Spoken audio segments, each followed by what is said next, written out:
Welcome to another episode of Student Spotlight. Get first-hand, unfiltered information from the students who have gone through the journey you aspire. Learn from their experiences, mistakes, and achievements, understand their perspectives, and get fruitful insights. So in today's episode, we have a very insightful conversation about architecture with Falguni, who is completing her Masters in Architecture from University of Westminster. Before moving to London, she earned her bachelor's degree in architecture from Mumbai and gained some professional work experience back home. Falguni is also the current Vice President at the Indian Society at University of Westminster. Let's dive into her deep understanding on this course and also her insights about architecture as a whole. It's an honor to be here, first of all that. And I completed my schooling from Hirandani Foundation School in Mumbai in the year 2014. Then I completed my ISc board schooling from the same school in the year 2016. And then I started my undergraduation in architecture, that's Bachelor's of Architecture degree from Balaram Hire College of Architecture and University, affiliated with the University of Mumbai. And that I completed my degree in 2021. Then I took a job experience of 1 year with Sanjay Puri Architects in Mumbai, and then in 2022 I flew down to London to aspire to be completing my Master's of Architecture degree. Okay, wonderful. How were your scores and academics throughout your studies? Throughout, I was moderately good student. I scored averagely around 80s. In my 10th, I scored 87. In my 12th, I scored 83. And average CGPA for my undergraduate in architecture was around 7.8 to 8. Okay. So, what all universities did you apply for? For Masters of Architecture, I applied to 6 universities, and for Masters of Urbanism, I applied to 1 university. The applications were basically based on my master's degree. So I got a rejection from one of the universities, that is AA School of Architecture, because my portfolio was entirely based on Masters of Architecture, and I had applied for an urbanism course. Okay. So it didn't align well with the module requirement, so hence they rejected me. Okay. But I got, out of the 6 Masters of Architecture universities, I got acceptance from 5, and Westminster being the priority because I graduated from that, and I got from Westminster, Kingston, and one was Liverpool and Manchester. Okay. So these were the 5 universities. Okay. But I'm glad I chose Westminster because it aligned well with my interests, and the modules helped me cope up the ability that I didn't have the permission to showcase back in India. Okay, right. So you chose Westminster over Liverpool, Manchester. Yes, so yes. What attracted you so much? So firstly, the module, as I said, the module requirement and my interest aligned way long, because firstly, in Westminster, you get to practice your own thought, and that is not what is done in other universities, I feel. Here, the tutor and the student ratio is 1:10, where you get a personal attention. And second thing that they help you is they give you practical knowledge. So Westminster has that Fab Lab that we call, where we can practice our own models, 1:1 scale models, where you can build your own thoughts. So you see the thoughts developing into buildings, and that helps you see a larger perspective of what you are aspiring to design. Okay. So that's what intrigued me a lot, and Right.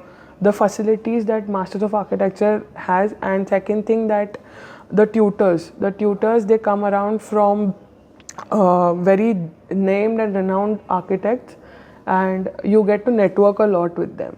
Right. So that was my main criteria, and my background research that helped me get So into did Westminster. You research of all this? Yes, I did. How did you do it?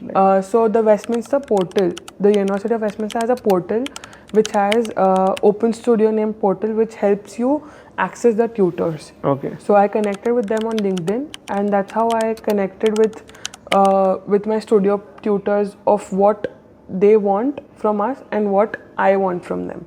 Okay. So it was a two-way, very convenient, communicative conversation, and they aided a lot in me choosing Westminster. Oh, so this was before even you Yeah, paid before your fees even, yes. Okay. So now tell me more about the course. Your course titles Masters in Architecture IBA 2. So firstly, what is REBA and what is REBA 2? So Masters of Architecture REBA 2 is an affiliation of Royal Institute of British Architects with Masters of Architecture. REBA 1 is basically the Bachelors of Architecture that you practice, that you study in England here.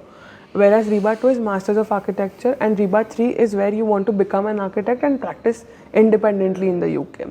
So REBA 2 affiliation helps the students establish a platform where they can practice renowned architect or under any architect. Okay. So it gives you an affiliation that helps you practice not only in Britain but across the world. Okay. So once you've been affiliated with REBA, you get the perks of being recognized, firstly that, and second thing, practicing across the world. So that's what made me choose REBA 2 over the professional single year degrees. Okay. So there would be other Masters in Architecture courses across UK universities. Yes. And are all of them REBA accredited, or it's just the selected university courses that are? Not only all courses are affiliated or accredited with REBA, it's just Masters of Architecture, and there's other architectural ARB degrees also that are 1 year or specialized courses. Okay, so even they are accredited by REBA. Yeah. But usually if you do a Masters in Architecture, it is generally accredited by REBA. Yes. And if it's within the UK. if it's within the Yeah. UK. And so so what does it take for you to become an architect and practice in the UK? So once you've completed your REBA 1, 2 and REBA 3, and once you've gotten your results of REBA 3, and once you're registered with REBA, you're open to practice as an independent architect within the UK or outside UK. Okay, so and for REBA 3, what does it take to get the So REBA for 3? REBA 3, you need to give an exam after completing your REBA 2, and that's approximately you need to prepare for that exam, and the total duration of preparation and examination is roughly around 8 to 12 months. Okay. And then you can practice as an independent architect. Right. And does having REBA help anyway in practicing globally or in India as well? Of course it does. I mean, as I said, like if you not only if you want to become an independent architect, but also if you want to work under some renowned architect anywhere across the world, your affiliation with REBA will help you boost your placement journey way up high. It's an internationally recognized board. Second thing, it says that you've studied from a British affiliation architecture that basically builds the foundation for your journey through the next journey that you're planning for. It's similar to other affiliations, but REBA holds a way more higher standard than the other affiliations. Right. So if you were to practice as an architect in India, Yeah. Your bachelor's 5-year degree that you did by itself would be okay for Yes. you to practice. Yes. But adding a master's, a REBA accredited master's would help more. It aids, absolutely it aids a lot, because firstly you've gained your international and global knowledge from Britain if you're REBA affiliated. Second thing is that naturally people get attracted to designers who have that affiliation global. So that intentionally adds way more value to your portfolio or the credit that you are trying to build. Okay. So So that helps. Okay. So tell me about your course. Since it's a 2-year course, standard UK masters are 1 year. So why is it a 2-year course, and how was the course like? What kind of modules did you study? So, Masters of Architecture REBA 2 is a 2-year course here in England. Basically, it's a 2-year course everywhere across the globe, because Masters of Architecture generalized and not specialized is a 2-year course, whereas specialized courses are 1-year courses. And so my modules for the year 1 and year 2 included architectural reflections and productions 1 and 2, where in reflections it's theoretical part where you put in your design in a theoretical and a graphical manner, whereas in productions it's where you produce your design, prepare 1:1 models, and where you prepare sheets where you describe the process, the making, the procurement, and everything that's involved in designing and handing over the entire design. Okay. So these were the two basic and the main modules that we studied. Okay, so did you see a difference in your bachelor's way of teaching, the curriculum in India and the masters that you studied here? Was there a big difference or was it very similar? It wasn't that huge, but some of the aspects that were very new to me here and were way better than what would have been in India were that, as I said, the student and tutor ratio, it's very domain friendly and very user friendly, where like the connect between the tutor and the student is one-to-one, where you don't have to worry about the attention that you get, because the tutor is as involved as you are in the design. First was that. Second was, in India, the juries that we give. Architecture students generally give juries for their designs. So in India, the juries were very like tutor oriented more. Like if the tutor does not like the design, it's completely gone. Whereas here, they listen you out first, the tutors listen you out first, and then they give their opinions and not criticize the design. So that's what I liked it here. And thirdly, like the practicality that comes into here. A very good advantage of becoming or practicing from here, because the practicality, the drawing, the working of the building is explained in depth over here. Right. So that helped me a lot in gaining the practical building knowledge, which I think I wouldn't have gained in India. Okay, right. And in terms of employability, how is the job market here in the UK for people who have completed their REBA 2? So many of my friends who studied REBA 2, most of my seniors, have their own family businesses. So they've either flown back to their origin countries and started practicing there, or it's either a few of my friends, like one of my seniors, he's working with a renowned architect, Zaha Hadid. Most of the architecture students might be aware of her. So he's working with them, and so there are two set of people, like who either are freelancing here in London, like after gaining the REBA 3 degree, and the other set of people are who have either flown back to their origin countries and started their own practice, or are working with an architect there. Okay. So the market basically here is, there is constant hiring. It's just that how you apply and are you meeting the criteria that they are demanding or not. Right. Is it difficult to crack through REBA 3? Sort of, yes, because not many clear it through, and because it's an examination, it's a theoretical exam, and it demands a constant updation of the new rules and regulations that are upcoming in the UK. Okay. So but even with the REBA 2, your masters, you can still get jobs here? Yes, you can. So you can work with an architect, but not independently. Okay. But usually that's how you would want to, right? Yeah. You would want to work for a few years with someone and then go independent. Yes, that's true. So what are your future plans? So since I have my family business in the same field, my father's a developer and a builder. So I am very keen on going back and joining him and then setting up my own independent practice, because now that I have REBA 2 affiliation and Council of Architecture affiliation back from my bachelor's degree, I think I can gain some practical knowledge from my father first and then hopefully set up my own practice, independent practice back in India. Okay, nice. So you're not staying back and No. Okay, good to know.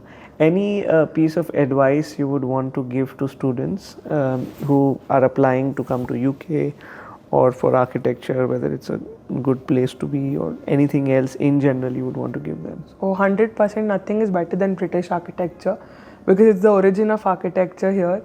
And second thing, that the main advice that I would like to give architecture students is, like, be consistent with your portfolio, because that's what matters a lot while doing applications.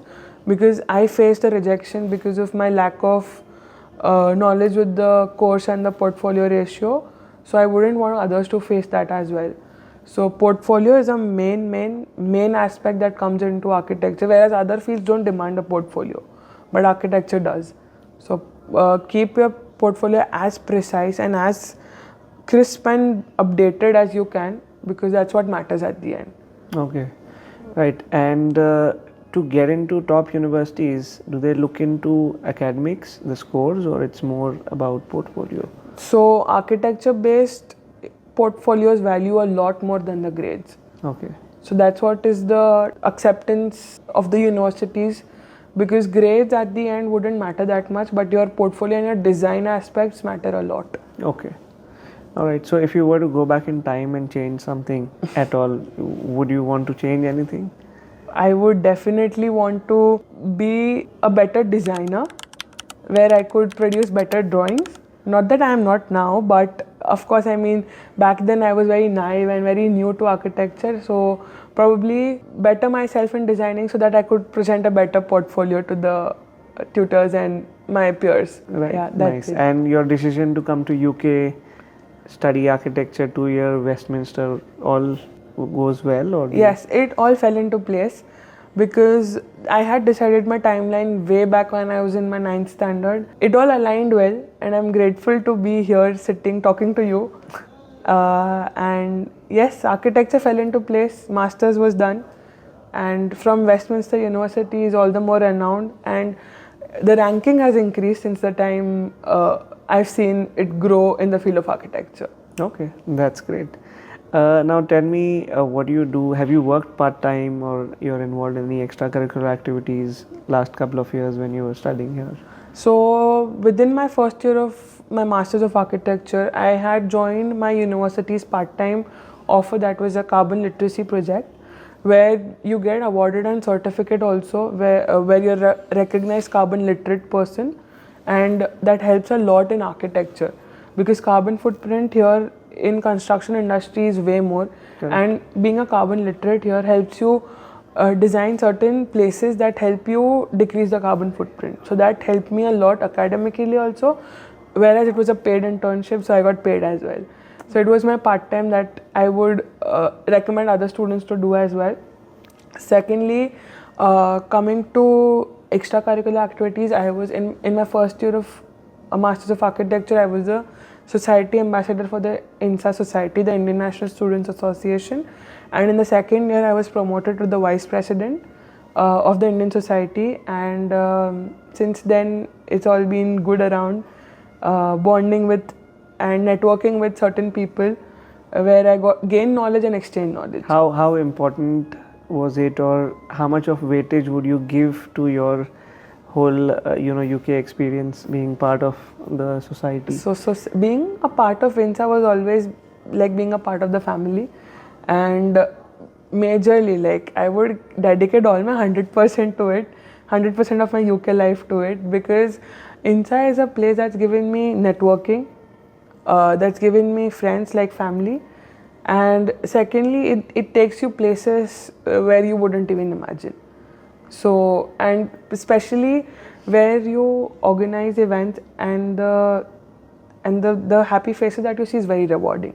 Right. So it makes you feel content at the end. Okay. Thank you for listening to the Student Spotlight. We hope you found today's discussion valuable. If you liked what you heard, be sure to subscribe and share it with your friends. We'll be back soon with some more stories and insights. Until then, continue learning and growing. See you in the next episode.